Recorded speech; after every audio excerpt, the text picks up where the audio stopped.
सम्मानित देशवासियों, क्रांतिकारी रहे डॉक्टर बाबा साहब अम्बेडकर की विचारधारा पर चलने वाले तमाम देश के अम्बेडकरवादियों को, बुद्ध की विचारधारा पर चलने वाले संत रैदास की विचारधारा, संत नानक की विचारधारा, संत कबीर की विचारधारा पर चलने वाले तमाम साथियों को मेरी ओर से जय हिंद। मैं आपका भाई विनय रतन सिंह, राष्ट्राध्यक्ष भीम आर्मी, या मैं ये कहूँ कि भीम आर्मी के जन्म होने से पहले ही अगर मैं इसका कोई सदस्य है तो वो आदमी वही है। आज वो सब बातें जो मैं शायद नहीं करना चाहता था, हो सकता है कि वो कल बातें मेरे पतन का कारण बने, हो सकता है वो बातें कल मेरे पतन क्या हो सकता है, हत्याओं का भी कारण बने, राजनीति है, कुछ भी हो सकता है। मैं आपसे ये भी नहीं कहूँगा कि आप इस लाइव को शेयर करें, मैं ये भी नहीं कहूँगा कि आप इस लाइव को लाइक करें, और मैं ये भी नहीं कहूँगा कि आप इस पर कमेंट करें, कुछ ना करें। मैंने दिल पत्थर पड़ा, उसके पतन के कारण पड़े। मैंने थोड़ा थोड़ा आरपीआई दिल पत्थर के माध्यम से आरपीआई का भी ये पढ़ा कि कैसे कैसे क्या क्या हुआ। मैंने बसपा की भी स्थिति देखी। अब मुझे लगता है कि चंद्रशेखर आजाद जी भी आज जो है वो इस विनय रतन के नाम की जो रीढ़ की हड्डी है, ऐसे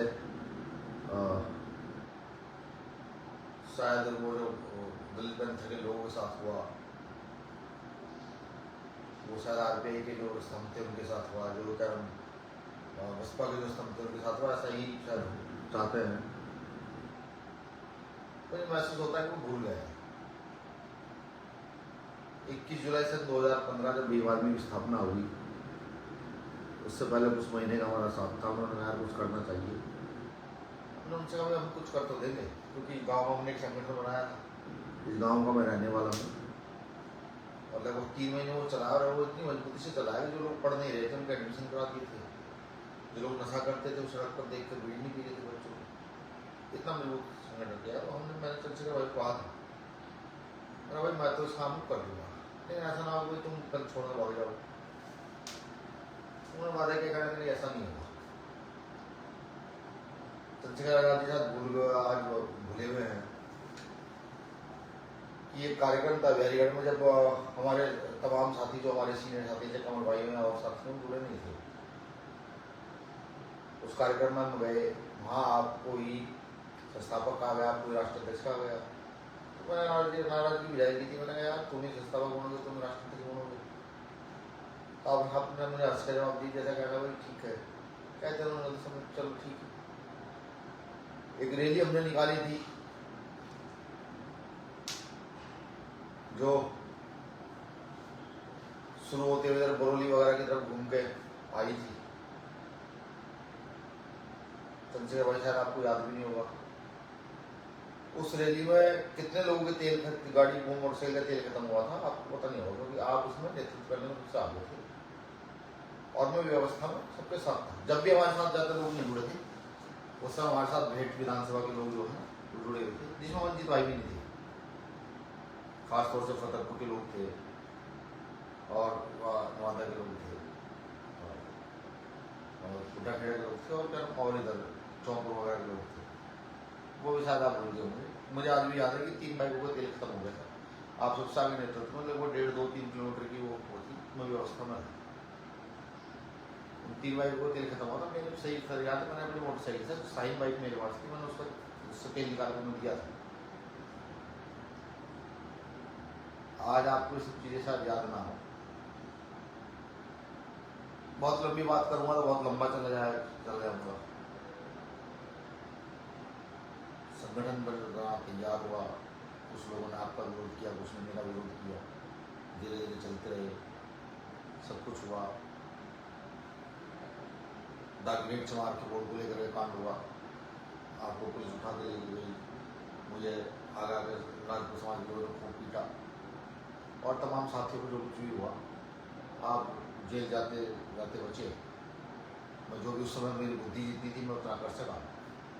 कहने में मैं आपको उस समय छुटाने में कामयाब रहा अपनी रणनीति के तहत, और इसमें कहने में कोई गुरेज भी नहीं है। उसके बाद मामला चला, सब बेगुरी घटना घटित हुई। सब बेगुरी घटना घटित हुई तो मुझे आज भी याद है कि आप जो है फतेहपुर जो मेरा गांव पड़ता है, क्योंकि फतेहपुर के लोगों ने सबसे ज़्यादा आपका साथ दिया। वहाँ साहब के साथ 70,000 रुपये इकट्ठे करके मेरे हाथ में दिए। मुझे कहा कि जाने भाई मेरा जेल जाना तय है, और सबकी जमात को ये मेरा तेरे कंधों पर है। मैं आपको ये भी बता दूं कि भीमवार में जो ना 70% हिस्सेदारी है आप और तमाम साथी 30% हिस्सेदारी में हो। ये बताऊंगा क्यों। सिर्फ भीमार्मी को बढ़ा देना, आगे को चला करके नाम रख देना, इसे हिस्सेदारी नहीं कहते। प्रत्येक कार्यकर्ता का ध्यान रखना, बढ़ाना। 17 की घटना के बाद जब आप जेल गए, आपका जेल का जो 16 महीने का सफर रहा ना वो सुखमय रहा होगा, लेकिन मेरा जो 14.5 महीने का सफर रहा है जेल के बाद, यहाँ से लेकर बंगाल तक पैसेंजर डिब्बे में सफर करके जाना, बिहार के चक्कर लगाना, और आपके नाम को ले जाना यहाँ से दिल्ली से लेकर जाना, और जादवपुर यूनिवर्सिटी में आपके नाम का भाषण देना कि हमारे साथ ये गलत हुआ है। जितने अम्बेडकरवादी, गांधीवादी, मार्क्सवादी थे, सबको ये कहना कि मुझे नेता अपना सलामत चाहिए, आप कुछ ना करो तो उसके विषय में लिखो, और यहाँ से लेकर विदेश तक की पत्रिकाओं में तेरे नाम को लिखवाना, ये मैंने किया। इस बीच में मैं किसी आदमी को श्रेय लेता हूँ। जब तुम जेल में थे ये जानकारी मिली कि तुम्हारी हत्या की साजिश चल रही है, सबसे बड़ा श्रेय मेरा एक आदमी को जाता है, संजीव माथुर, जो हमारे बीच नहीं है।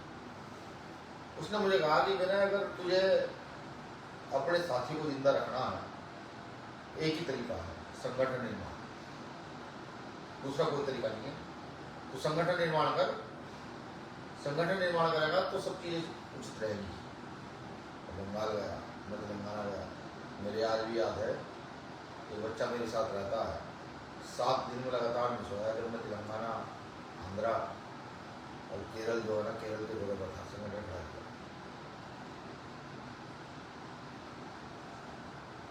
सब चीजें याद है,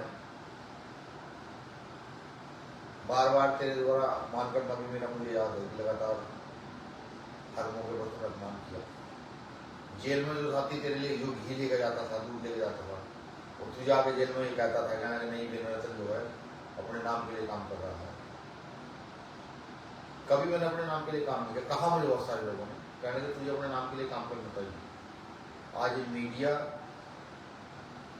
तेरी बात सुनती है, तेरी बात रखती है, और ये सब संजीव माथुर की वजह था, तेरी बात रखती है। तुझे अपने नाम के लिए काम करना चाहिए, ये राजनीति है, ये तुझको दफन कर दे जा रहा है। तुम जाओ जाना, यही मैं आवाज मार के बुला लूंगा, ठीक है, तुम्हें दफन कर दिया जाएगा। लेकिन मैंने कहा नहीं। मेरे पिता पुलिस में थे, जब वो शुरू में काम करते थे मुझे कहते थे भाई इसमें धोखा मत देना, साथ रहना। और जब मैं घर से निकल के साथ चलता था तो तेरे कहा तुमसे जा रहा है, तो कहते सफेद शर्ट पहने, मैं उसे कहना सफेद शर्ट पहने जा रहा। मेरे पापा मुझे कहते थे। मेरे पिता ने कभी इसको धोखा नहीं दिया, कभी नहीं दिया। बहुत सारे लोगों ने उनकी पुलिस में वो ड्रिंक करते थे, और पुलिस लाइन में मैं उनके साथ रहा हूँ। हर आदमी से कहता था यार मैं कैसा मिलेगा, धोखा नहीं देता। उसने मुझे भी यही सिखाया कि कैसी भी परिस्थिति हो, कितना नुकसान फायदा तो ना हो, कभी धोखा नहीं देता। 17 में जेल गया। जेल जाने के बाद मैंने अपनी बखूबी जिम्मेदारी अपने कंधों पर उठाई, जो मैं उठा सकता था। पूरे देश में 2 नंबर संगठन खड़ा किया। आज भी एक संगठन है कबीर कला मंच। जब पहली बार मुंबई गया था, उस साथी का नाम मेरे माइंड से निकल गया। उसने मुझे मुंबई की गलियों में घुमाया, धारावी हो, मतलब मुंबई की नानी कितनी गलियों में पैदल घुमा। तो बंगाल गया, बिहार में मैंने कितनी बार जो है पैसेंजर डिब्बे में गया। आज भी हिमांशु वाल्मीकि जो दिल्ली का प्रदेश अध्यक्ष है, कुछ भी बन गया हो, लेकिन उसे मुझे आज भी याद है कि मैं जब घर चोरी पे जाता था, 40-50 रोटी अपनी बांधता था। 40-50 रोटी मैंने बांधी, और रोटी बांधने के बाद मैं जो हूँ उनको अपने बैग में शिफ्ट करता, और मैंने खाई नहीं, कोई 50 बार मैंने काम किया है। रविंदर ये काम मैंने किया भाई, नहीं लाई वाई कट जाएगा तो 50-50 रोटी बांधने में लेकर जाता था। धुन सिर्फ एक ही थी कि चंद से हटा दूं, कैसे सेफ रखा जाए। और जो मैं कर सकता था, मतलब मैं ये तो नहीं कहता कि मैंने बहुत बड़े तीर मार दिए थे कि हाँ, उस दौरान मुझे कई ऑफर ऐसे जरूर मिले थे कि मैं चाहता तो अपनी पारिवारिक स्थिति मजबूत कर देता, लेकिन मैंने कभी पैसे को टच किया नहीं, कभी भी नहीं हाथ लगाया। मैं तेरा आसानी मानता हूँ कि दिल्ली में कार्यक्रम था और वहाँ चंदा इकट्ठा हुआ, सभी फूटी ली, मेरी पत्नी बच्चा होने वाला था, और मेरे घर में मेरी व्यवस्था नहीं थी क्योंकि मैं फरारी में था। तो आपके उत्तराखंड वाले साथी जो हैं, मैंने उन्हें कहा, मैंने वही पैसे इकट्ठे थे, मुझे कहा दिल्ली के ना इनमें से कुछ पैसे अपने खर्चे के लिए रख लो। मैंने मना कर दिया, मैंने कहा रोटी तुम दे हो, हमारे तुम में पैसे क्या करो, सभी दिन चला जाएगा या फिर और साथी के पास चला जाएगा जो 5 में बन है। लेकिन मैंने साथ जुड़ा, मैंने मेरी पत्नी का बच्चा होने वाला है, मेरी बेटी से मेरे दूसरे नंबर का बच्चा है होने वाला है, और मेरी पत्नी की स्थिति जो है बहुत क्रिटिकल रहती है, मतलब उसकी नॉर्मल डिलीवरी नहीं होती, वो सीजन की डिलीवरी होती है, एक नॉर्मल डिलीवरी होती है, लेकिन एक अलग से डिलीवरी होती है, वो मेरे साथ डिफाइन भी नहीं कर सकता, वो डॉक्टर होती है उसको बता सकता है। मैंने कहा ऐसी सी बात है, और मैं तो वैसे भी इस बात से मना कर देगा, चंद्रशेखर से पूछूँ जब कोई रुपये की मदद करूँगा करूँगा। मैंने कहा तुम्हारे पास पैसे भिजवाए और वो ये एहसान तुम्हारा है कि तुमने पैसे तुम्हें पता लगा, तुमने कहा नहीं, बच्चे का सेफ रहना जरूरी है। अब तुम जेल में थे भाई, माँ बाप से भी मिल पा रहे थे, पिता तो नहीं थे लेकिन अपनी माँ से मिल पा रहे थे, जो हमारी भाभी हैं, पहले आप गर्लफ्रेंड थी, आप उनसे मिल पा रहे थे, और सब साथी से मिल पा रहे थे, लेकिन फरारी में था जिसका खतरा था, तो जो लोग पीछे लगे उनका खतरा था।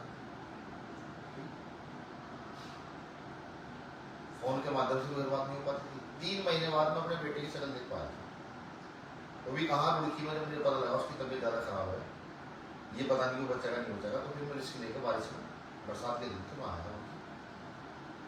मेरे को खूब याद है कि मैं रात के समय लगभग 8 से 9 बजे रुड़की हॉस्पिटल में घुसा था और सुबह 5 बजे वहाँ से निकल गया था, चला गया। मैंने चंद्रशेखर भाई तुम्हारे लिए बहुत कुछ किया, ऐसा नहीं है। मैंने कहा विमान में 70% हिस्सेदारी मिली, मैंने पूरी ताकत लगाकर पूरे देश में विमान में उठा के, यहाँ से बंगाल तक, यहाँ से केरल तक, कर्नाटक तक, पूरी ताकत लगा पाई, और कभी अपने नाम को आगे नहीं रखा।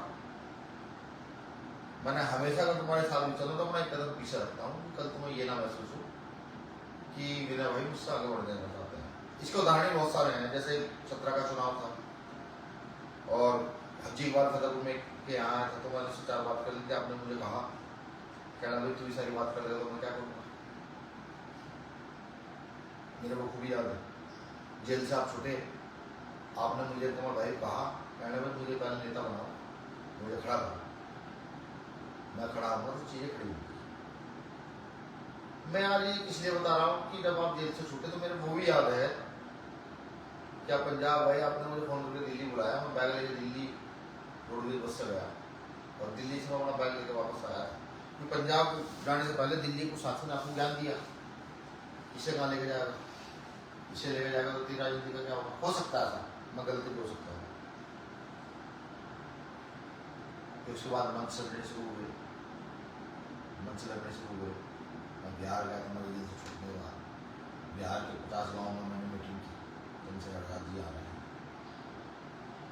वहाँ मीटिंग करने के बाद वो मंच छोड़कर मैं चला, मैं मंच में नहीं चढ़ा। उसके बाद मैं झारखंड गया, उसके बाद मैं उत्तर प्रदेश के लेवल क्षेत्र में गया, तुम मंच पर खड़े कैसे उसे कुछ नहीं। इस दौरान हमारे खुद के साथियों ने, बहुत सारे साथियों ने विरोध किया, तुम्हारा भी विरोध किया, मेरा भी विरोध किया, खूब विरोध हुआ, लेकिन मैं अपनी बातों से फिरा नहीं। तो मुझे मेरी पिता की बात भी याद थी, जिसने मुझे कहा था कि किसी को धोखा मत देना, नुकसान खाने का धोखा मत देना। हर मंच पर यार चंद्रशेखर भाई तुमने अपमान किया, हर मंच पर। मेरे याद है मध्य प्रदेश का वो मंच, जहाँ जिन लोगों को तुमने प्रभारी बनाया था, कि मैं जब उस मंच पर गया तो तुम जब मंच पर चढ़े तो तुमने सबसे पहले आकर उस मंच पर 10 लोगों के सामने जो कह सकते थे वो कहा। मैं तुमको कहा भाई तुम मुझे कह देता, मैंने यहाँ ना था, मैं चले जाता वापस। मेरे वो भी याद है जब भीम आर्मी का, आजाद समाज पार्टी का स्थापना दिवस मनाया, मैंने तुमको कहा कि मैंने भाई कि एक जो है आयोग कमेटी बनाओ जिससे कि सिस्टम सही क्रिएट हो। आपने बनाई नहीं बनाई मुझे नहीं पता, लेकिन उस दिन भी आकर आपने मंच पर जो ना भला बुरा मुझे कहा, खूब कहा, शांत रहा। मेरे नहीं याद कि कोई ऐसा मंच रहा हो। हाँ मेरे ये तो याद है, मैंने तुम्हें एक दिन कहा था, मैंने कहा कि जो मंच मैंने सजाए हैं, जो मंच मैंने लगाए हैं, मेरा मतलब ये है कि इस सारे कारवां को जो मैंने खड़ा किया, जानता हूँ कि कितनी पैसेंजर ट्रेनों में घुमा, कितने डिब्बों में घुमा, कितने लैट्रिन के गटर के सामने में पड़ के गया। बंगाल के साथी उस समय गवाह है कि मुझे एसी के डिब्बे में ढूंढे थे, मैं पैसेंजर डिब्बे से बाहर निकला था। एक साथी और गवाह है, विजय को तुम जानते होंगे, आज वो अपना काम कर रहा है, कि हम गाजीपुर गए, ट्रेन छूट गई, पैसे इतने नहीं थे, तो वो और मैं दोनों पैसेंजर डिब्बे में बैठ के गए, और मैं उसे कह रहा, मैंने कहा यार टीटी न पकड़ दे तो क्या होगा, कह रहा था ये जो हमारे पास टिकट है ये उसे दिखा दे। ऐसी ना जाने कितनी घटना है, कितनी सुनाऊं, क्या बखान करूं उनका। ये दोनों मेरा जो दुख है ना, मैं सिर्फ ये प्रदर्शित कर रहा हूँ, मुझे तेरे स्तर को घेरने का कोई मतलब नहीं है। तेरा स्तर बढ़ चढ़ा है, वो झूला होता है ना, एक झूला देखा होगा, जो झूला घूमता है उसमें लगता है, तो झूला नीचे से शुरू होता है, और वो झूला जो है ना 45 डिग्री 60 डिग्री कोण में चला गया है। अब अगर हम उसे उचक के पकड़े भी ले तो मुझे ये अंदाजा हो गया कि तुम लात मारोगे तो हमें नीचे ही गिरना पड़ेगा, हम उसको खड़े नहीं हो पाएंगे। तो हमने खड़े होने की मंशा भी छोड़ दी, हमने तो उसे उम्मीद ही छोड़ दी। लेकिन दुख सिर्फ एक बात कहा, तुमने सारे मंचों को अपमान किया, सब कुछ किया। तुम गधे को, घोड़े को, कुत्ते को अपने साथ खड़ा करके रख सकते हो। मैंने एक बार तुम्हें कहा था, मैंने कहा यार जो मंच सज रहे हैं इन पर मेरा भी मन करता है कि उन पर खड़ा हो, मेरा भी मन करता है लोगों को पता लगे कि 7 मिनट की मेहनत की। एक बार कहा, तुमने कभी कोई ध्यान नहीं दिया। सत्ता परिवर्तन यात्रा शुरू हुई, मेरी समझ में बात नहीं है, मुझे सुबह अंदाजा हो गया था कि मैं इस यात्रा में जाऊंगा और फिर बेइज्जती होगी। फिर चंद्रशेखर को उसने दिमाग लगा ये आदमी कैसा आया, लेकिन ये समझ में नहीं आया, चलो तुम मुझे अलग से कुछ कह लेते, कान कहते यार पब्लिक के सामने तुम धक्के दे रहे। मैंने तुम्हें कमरे में बिठा के बात कही कई बार, यार अगर तुझे मुझसे कोई राजनीति वो रखता है कि तुझे राजनीति तुझे कोई नुकसान तो मुझे बता, मैं सारे काम को छोड़कर अपने घर बैठ जाऊंगा। मेरा बाप, मेरा दादा मुझे 20 बीघे जमीन दे गए, जब 10 बीघे मेरे हिस्से में आती है, मैं अपने बच्चों को भरण पोषण कर दूंगा। लेकिन मैंने कहा मुझे बेइज्जती बर्दाश्त नहीं। तुमने 4 तारीख को मुझे एहसास कराया कि जब आदमी आत्महत्या करता है तो उसका टेम्पर क्या होता है।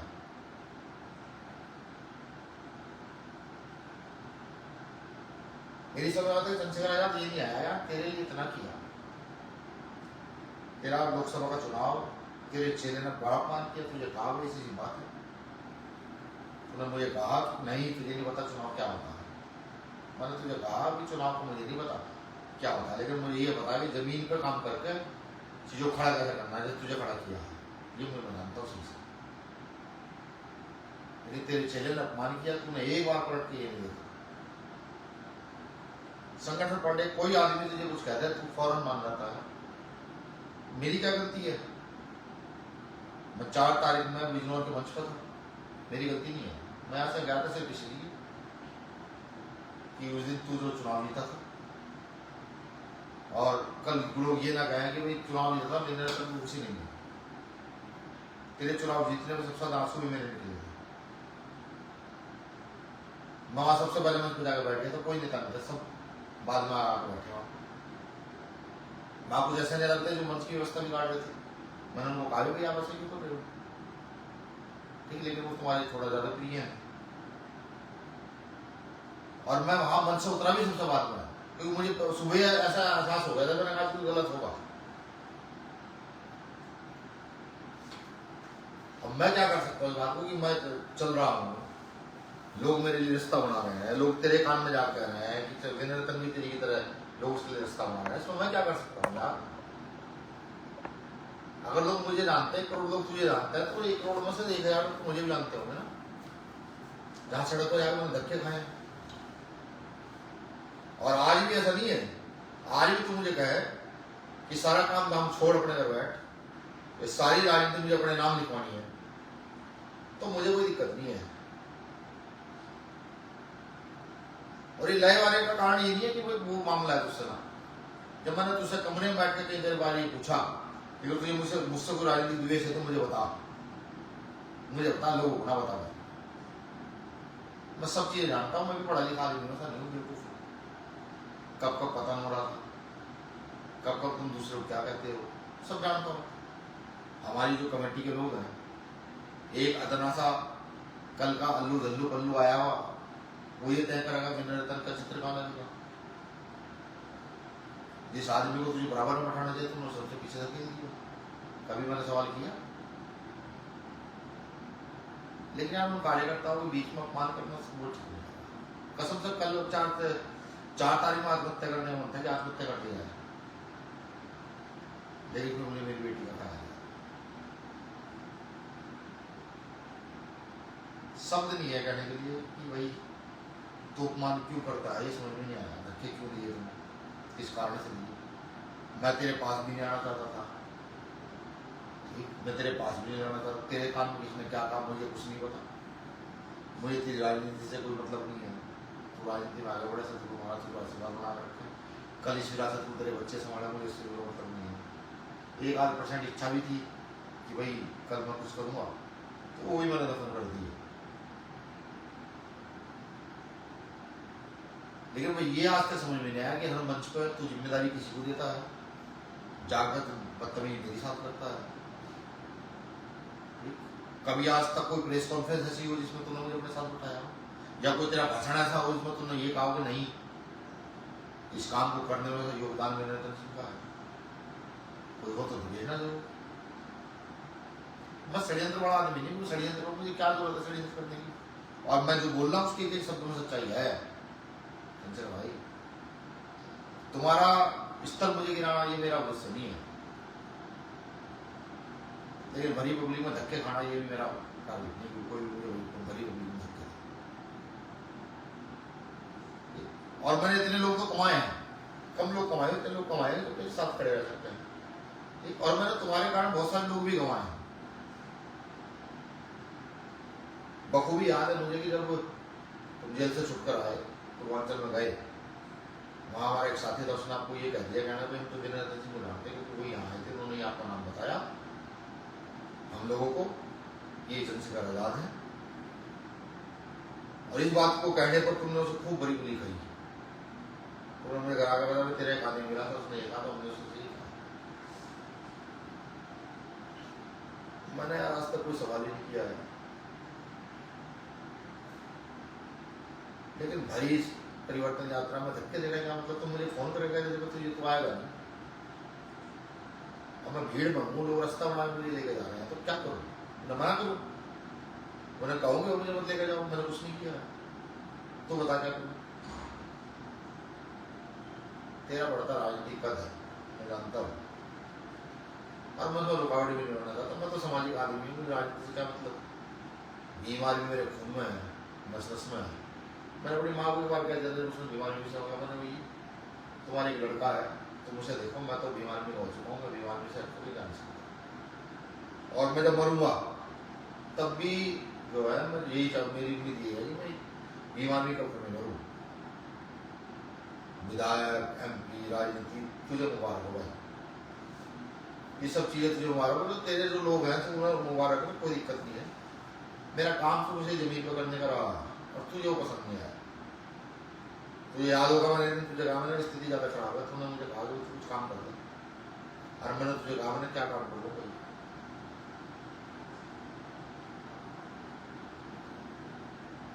तुझे सब तू साथ भूल गया होगा भाई।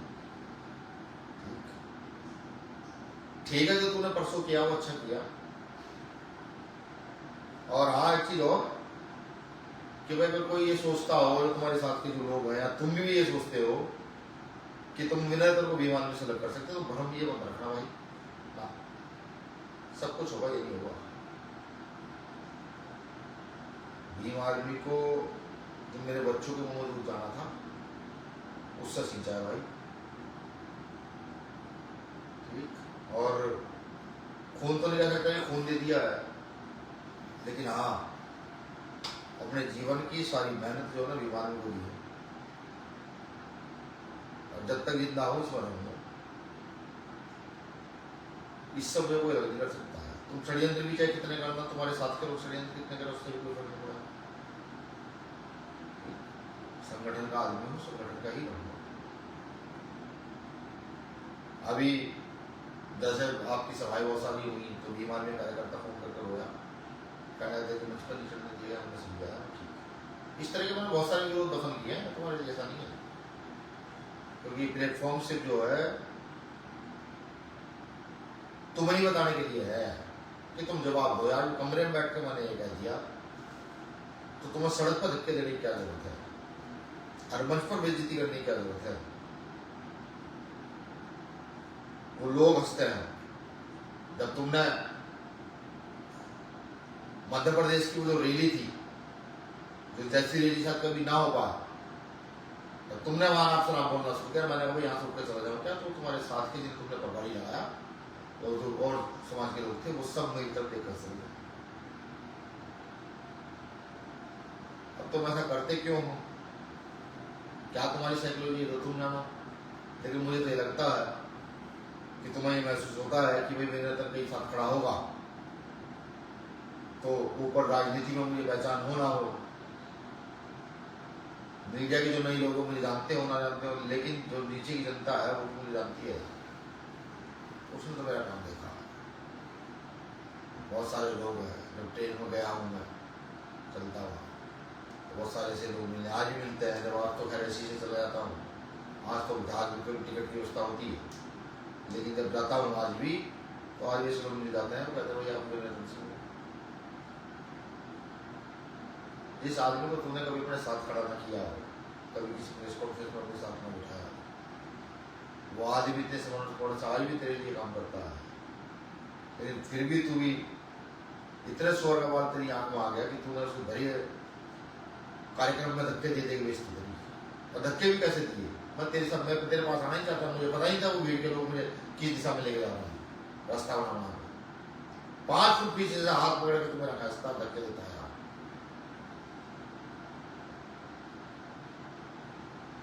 अब तू सोच यार, तू क्या सोचता है, तू क्या नहीं सोचता, मेरी समझते तो भाई तू खुश रहे, तेरा परिवार खुश रहे। मेरा काम बीमारी को चलाना, बीमारी को चलाना। हाँ बस एक निवेदन मेरा तेरा तुझसे ये रहेगा, इस राजनीति में बीमार में कोई पुराना पदाधिकारी है, अगर वो राजनीति करना चाहता है तो उसको जगह देना, नई जगह दोगे तो फिर टकराने के लिए मेरा खड़ा रहा। छोटे स्तर पर रहते हो बोल भी जाए, कहते हुए तो भी नहीं टका पीछे। और ये तू भी जानता है मैं बात का बड़ा पक्का आदमी हूँ। जब तेरे इतने अपमान करने के बावजूद भी आज भी तेरे साथ खड़ा हो तो बात का बड़ा पक्का आदमी है। तो संगठन के उस कार्यकर्ता के साथ खड़ा हो। तमाम साथियों ने मुझे सुना होगा, कल से बहुत सारी टिप्पणियाँ होंगी, कल से लोग ये भी कहेंगे कि भाई शायद विनय तक विद्या ये हो गया वो हो गया। बिकड़ा हुआ तो मतलब बिकता जब चंद्रशेखर पर हत्या का मामला, चंद्रशेखर की हत्या का मामला चल रहा था और मैं यहाँ बहुत सारे एमपीओ से मिला था एक लेटर लेकर, बालक नाम इसके गवाह भी हैं। अब वो चाहे भाई चंद्रशेखर बहुत सारे मामले दुख है तो सिर्फ एक ही चीज का दुख है कि जो काम तुम्हें मुझे कमरे में बैठ के कहना चाहिए था जब मैंने तुम्हें ये कहा कि मैं सब काम को छोड़ दूंगा। तुम मुझे एक बार आदेश था, तू कह तो हर चीज में बंद कर दूंगा, लेकिन मेरा अपमान नहीं यार, बेइज्जती मत किया, बहुत मेहनत की। इसी चीज का दुख, दूसरा कोई दुख नहीं है। तू बढ़े, कल मुख्यमंत्री बने, मंत्री बने, सतगुरु महाराज से आशीर्वाद रहेगा, मेरी ओर से जितना सहयोग हो रहेगा मैं करता रहूँगा। ठीक, लेकिन अपने सम्मान के साथ समझौता नहीं। शुक्रिया, जय भीम। कल आपके विभिन्न विभिन्न कमेंट आएंगे, विभिन्न विभिन्न आपकी टिप्पणियाँ आएंगी। हो सकता है कि कल मेरा स्तर जो है, जहाँ मेरा जो स्तर है, जो लोग मेरे संपर्क में रहते हैं, या फिर जो लोग भी चाहते हैं कि मेरे की मदद करें, बीमार को मदद करें, कल वो सब छूट जाए, हट जाए। ठीक, मैं अब अपने आप को जीरो स्तर पर खड़ा हुआ मानता हूँ, मैं वहीं जीरो पर खड़ा हूँ। मुझे फिर गली गली जाकर, मोहल्ले मोहल्ले जाकर संगठन का निर्माण करना है, क्योंकि ये ताकत भारत में ना, भारत जो है एक अलग ही चीज है। यहाँ व्यक्ति ताकत के साथ जुड़ता है, विचारों के साथ कम। अगर आप वैचारिक बात करेंगे तो वो आदमी आपसे जुड़ेगा नहीं। हाँ, अगर आप उसको ताकत दिखा दोगे कि आज ही ताकत दिखा दी, आज नीति मार देंगे, तो वो आपके साथ फट से ऐड हो जाता है। तो भारत, अब मैंने आपको कहा कि क्योंकि मैंने आरबीआई की, जब मैंने माफी चाहूंगा, जब मैंने दलित बंधु को पढ़ा तो मैंने देखा यार उसके इतने मजबूत स्तंभ होने के बावजूद भी वो उसी के चरणों में जा गिरे जिससे उनका विरोध था। तो फिर उसका निष्कर्ष निकाला, वो इसलिए नहीं गिरे कि भाई उससे उनका विरोध था, वो इसलिए गिरे कि उनके साथी थे, जो उनके साथी थे, उन्होंने जो कुछ करना था वो किया। मेरे साथ कुछ हो रहा नहीं। मैं तो सिर्फ एक ही सवाल का जवाब चाहता हूँ कि ये इतना अपमान करने की जरूरत क्या है। मैं राजनीति में हिस्सेदारी कोई नहीं मांग रहा, अगर मांगे तो मुझे बताओ। हाँ, ये तो है कि मैं तीमारदार और नौकर नहीं हूँ, मैं तुम्हारा साझेदार हूँ, और तुम्हारे 49% हिस्सेदारी, तो मेरी 51% हिस्सेदारी है जेल से लेकर बाहर तक। और अपनी जिम्मेदारी मैंने हमेशा पूरी ईमानदारी से निभाई है, पूरी ईमानदारी से। और तुमने हमेशा अपनी जिम्मेदारी की ईमानदारी से नहीं निभाई, मेरे प्रति तो नहीं निभाई। ठीक, और यहाँ संगठन पार्टी वार में कहीं ना हो, मैं बात कर रहा हूँ अपनी और तुम्हारी। ये तुम्हें ये सब चीजें तुम बोलोगे, क्योंकि देखो जब आदमी ऊपर चढ़ता है, धन भी आता है, वैभव भी आता है, शौर्य भी आता है, सब चीजें आती हैं। मैं बहुत बुद्धिजीवी व्यक्ति से बात कर रहा था, उसने मुझे कहा दिल्ली में 2 भूखे लोगों के साथ रहें, और जैसे जैसे एक आदमी को रोटी मिलनी शुरू हो जाए तो कुछ समय बाद उसको लगता है कि जैसी रोटी मुझे मिल है, सबको मिल रही है, लेकिन ऐसा दिल्ली होता नहीं है। भारत में आज भी बहुत सारे लोग ऐसे हैं जो भूखे पेट सो जाते हैं। आज भी अगर आपको अच्छा खाना मिल रहा है, आपको अच्छा रहना मिल रहा है, ऐसा नहीं सब लोगों को अच्छा रहना मिल रहा है। अभी मैं जब निकल के जाता हूँ गाड़ी से तो झुग्गी झोपड़े देखता हूँ, मैं कहीं जाता हूँ तो लोग होटल का कमरा करा देते हैं, इसी का रूम देते हैं, आराम से पूरा नींद आती है। लेकिन जब निकलते हुए जाता हूँ भरी गर्मी में, दोपहर में लोग टीन की दीवार करे हुए पड़े हैं सड़क पर, उन्हें भी देखता हूँ। दुख नहीं है कुछ भी कि भाई बहुत ज़्यादा कोई दुख है कि भाई मेरा को बहुत ज़्यादा कुछ बहुत बड़ा नुकसान हो जाएगा, संपत्ति लुट जाएगी, सब कुछ हो जाएगा। एक दर्द था मन में, सब लोगों के सामने बयां कर दिया है, वो बयां भी नहीं करता। बयां भी इसलिए किया है कि उससे पहले सारे काम करके देख चुका हूँ, कमरे में बंद करके बात करके देख चुका हूँ, कह कर देख चुका हूँ। ठीक, इस सब का इसका सिर्फ एक ही महसूस होता है, क्योंकि जब कभी बीमारी की हिस्ट्री लिखी जाएगी तो उसमें पहला नाम मेरा तक लिखा जाएगा, और शायद इस नाम को खत्म कैसे किया जाए ये कहना नहीं चाहिए, लेकिन जितने बैनर पोस्टर बनते हैं उसमें सब नाम तो सबसे पीछे खड़ा हुआ है, ये सब सारे खड़ा होना चाहिए। आज किसी मुझको उसके नाम का जिक्र नहीं होता, अगर बीमार में कार्यकर्ता नहीं है तो फिर नाम का जिक्र नहीं होगा। ये जो है ना, ये मुझे लगता है कि मुझे जो है ना साइकोलॉजिकल मार दी जा रही है, तो साइकोलॉजिकल सेंसिटिव आदमी हूँ, बहुत जल्दी रोग भी बहुत जल्दी बढ़ता हूँ। जब कोई जैसे मैंने जब बातें कांड पड़ा, जब मैंने मेरे स्कूल कांड पड़ा, जब मैंने खैलाजी कांड पढ़ा और बिहार का वो कांड था, शायद बातें कांड में जब मैं पढ़ा तो मुझे कई घंटे रोया। और अभी भी जब मीटिंग में होता हूँ, पर्सनल कैटर में होता हूँ, कोई ऐसी घटना आती है, आंखों आंसू रहते हैं। तो 4 तारीख से 8:30 बजे शूट में क्योंकि आंसू इसलिए निकलेगी, अगर बेटी के सामने रोया तो बेटी पूछेगी बाबू क्यों रो रहे हो, क्या बताऊँ उसे कि जिस काम के लिए मेहनत किया उस काम में धक्के दिया है लोगों के सामने, धक्के दे करके बेइज्जती की जा रही है। और फिर कहता हूँ संजय भाई, अगर आप मुझे एक बार कह रहे हो तो आएगा नहीं, तो दिखा नहीं, तो मैं एक बार पहले भी कहा था हराम की औलादों पर दिख जाऊँ, मुँह से तो कहते हुआ यार धक्के देने क्या लोग किया। चलो शुक्रिया आपका, धन्यवाद, जय हिंद। कोई भी बात इन बातों का निर्णय न ले, जो सुन रहा है वो सुनते रहने, बस ही टाल दो ज़्यादा सही है। ये बात सिर्फ चंद्रशेखर भाई से मुझे करनी थी और मुझे नहीं लगता कि मैं मिलसे ये बात मिल के ये बातें उनसे कर पाता, क्योंकि भाई स्तर बड़ा है, हमारा स्तर छोटा है, धीरे धीरे बढ़ रहे हैं, सुरक्षा साथ रहती है, सब कुछ साथ रहती है। बस अब मन किया था चंद्रशेखर भाई कि आपको भी जब आपने छाती पर हाथ मारा तो दो धक्के आपको दे दिया, मन किया था। तो उस समय मेरे बाप मुझे याद आया, आपने देखा भी होगा जब आप धक्के देते हो तो रुका 2 सेकंड के लिए वहाँ, और मैंने घूरा तुम्हारी तरफ घूर करके मैंने पब्लिक की तरफ भी देखा।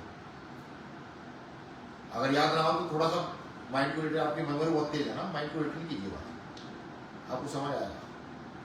हाँ, और भी मैंने बहुत कुछ किया आपके लिए, ऐसा नहीं, ऐसा भी किया जो मैं मीडिया में यहाँ सोशल मीडिया पर नहीं कहना चाहता, बहुत कुछ किया आपके लिए यार। और मुझे आपसे, मैंने आपको एक दिन पहले भी कहा था कि मुझे आपसे तो उम्मीद नहीं है कि आपने कुछ मेरे विश्वास है, मुझे तो उससे उम्मीद नहीं है कुछ भी,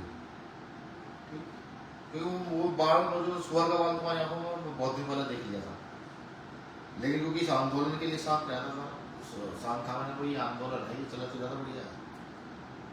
और ठीक है, अम्बेडकर आंदोलन में तो सबसे बड़ी बात तो जो है इंडिविजुअल लीडरशिप कामयाब नहीं होती है, ये काशीराम साहब के बात करके देखा। आप भी करो अच्छी बात, बढ़ जाए तो ज़्यादा सही है, ठीक, सदगुरु महाराज सदगुरु दीजिए। और कुछ कहूँगा नहीं, कोई कुछ मुँह से निकलेगा तो आप ये कहोगे यार मेरा साथी होकर के ये सब बातें इसने कहनी शुरू कर दी नहीं। लाइव हूँ, आपको लगता हो गलत है सही है तो मुझे वो कहने की जरूरत नहीं है।